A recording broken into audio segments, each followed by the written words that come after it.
My background is in the Far East.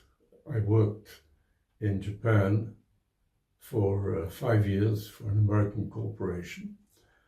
And it was a corporation that dealt in many, many things. And one of them was in electronics. When I left the company in 1974, which is why we are today at the 50th anniversary, I started Geemarc, and in the first 2 or 3 years we were doing only general trading, but at the end of the 1970s we had a new Prime Minister in the UK whose name was Margaret Thatcher. You probably heard of her, everybody did.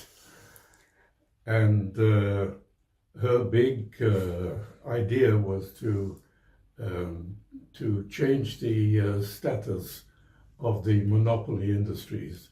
One of the monopoly industries was telephones. And I was very interested in that, and we slowly developed contacts in the telephone business, contacts with the administration, which was very important.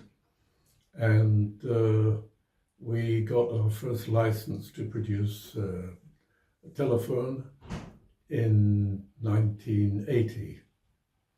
So it took us 5 years till we got the first license. You probably will be surprised to hear that the biggest selling item at that time was a simple domestic telephone.